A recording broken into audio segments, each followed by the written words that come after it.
When there's no more hope is left in me, I can see what comes my way.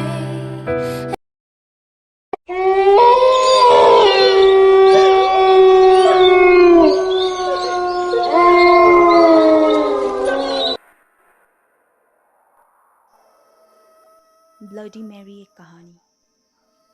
कल्पना या सच है जिसने एक वक्त में इंग्लैंड देश में अपने खौफ का आतंक मचा रखा था, लेकिन आज भी वहाँ के लोग इसके नाम से कांपते हैं। कहा यह भी जाता है कि आज भी ब्लडी मैरी की आत्मा मौजूद है और 3 बार नाम लेने पर वो पुकारने वालों को दिखाई भी देती है। क्या है पूरी घटना और कौन थी ब्लडी मैरी, जानिए हमारे इस कहानी में। इंग्लैंड की राजगद्दी साल 1509 से लेकर 1547 तक हेनरी के हाथों में हुआ करती थी। राजा हेनरी की कई पत्नियां और एलिजाबेथ व मेरी नामक 2 बेटियां थीं। इनमें से मेरी राजा की पहली पत्नी की बेटी थी। राजा हेनरी को मेरी ज़्यादा पसंद नहीं थी, इसलिए वो उसके साथ बुरा व्यवहार करते थे। मेरी महल के नौकरों के साथ महल का काम करती थी।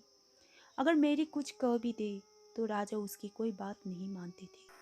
सन 1547 में जब राजा हेनरी की मौत हो गई तो प्रजा की इच्छा अनुसार 16 शताब्दी के दौरान हेनरी की पहली बेटी मैरी को इंग्लैंड की राजगद्दी दे दी गई।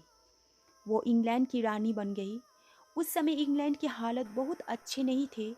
इंग्लैंड कैथोलिक और प्रोटेस्टेंट इन 2 धर्मों के बीच में बंट गया था।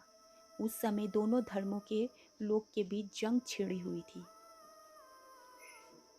रानी मैरी चाहती थी कि पूरे इंग्लैंड में सिर्फ एक ही धर्म हो, लेकिन लोगों ने उसकी बात मानने से साफ इनकार कर दिया था। इससे नाराज होकर रानी ने उनकी बात ना मानने वालों को मौत की सजा दे दी थी। वो ऐसे लोगों को जिंदा भी जला देती थी। रानी मैरी की इस क्रूरता की वजह से इंग्लैंड के लोग उससे नफरत करने लगे। ऐसा भी कहा जाने लगा कि रानी मैरी कुंवारी जवान लड़कियों के खून से नहाती थी। उसका मानना था कि उनके खून से नहाने से वो ज़्यादा दिनों तक जवान रह सकती है। कुछ सालों बाद रानी मैरी ने शादी कर ली और कुछ समय बाद इंग्लैंड में एक खबर आई कि रानी मैरी गर्भवती है और जल्द ही उनके राज्य को उनका नया राजा भी मिल जाएगा। इस बात से हर सभी खुश हुए, लेकिन उस समय रानी मैरी के साथ बहुत ही अजीब घटना हुई। उनके गर्भ से किसी भी बच्चे का जन्म नहीं हुआ, बल्कि कुछ ही महीनों के बाद रानी मैरी का पेट फिर से सामान्य हो गया।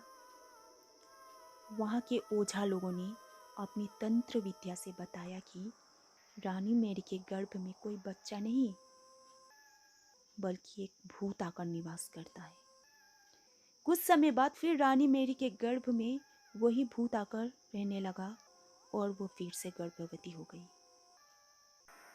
इस बार भी रानी को कोई बच्चा नहीं हुआ और उस घटना के कुछ ही दिनों के बाद रानी मैरी की मृत्यु हो गई। इसके बाद मैरी की छोटी बहन एलिजाबेथ को इंग्लैंड की राजगद्दी पर बैठाया गया और एलिजाबेथ इंग्लैंड की नई रानी बन गई। रानी मैरी की क्रूरता की वजह से इंग्लैंड के लोग उसे एक निर्दयी औरत मानते थे। वही जब उसके गर्भ में बच्चे की जगह एक भूत का निवास होने लगा तो लोगों ने उसे शापित भी करार दे दिया और इसी वजह से उसे लोगों ने ब्लडी मैरी का नाम दिया। ब्लडी मैरी की कहानी हमें यह सीख देती है कि अपने निजी विचारों व सोच को लेकर दूसरे लोगों पर दबाव नहीं बनना चाहिए। शांति और करुणा से लोगों का ख्याल रखना ही मनुष्य का धर्म है। धन्यवाद। आज के लिए बस इतना ही। यदि आप लोगों को मेरा वीडियो अच्छा लगा तो लाइक कीजिए, सब्सक्राइब कीजिए, शेयर कीजिए और कमेंट कीजिए। Thank you.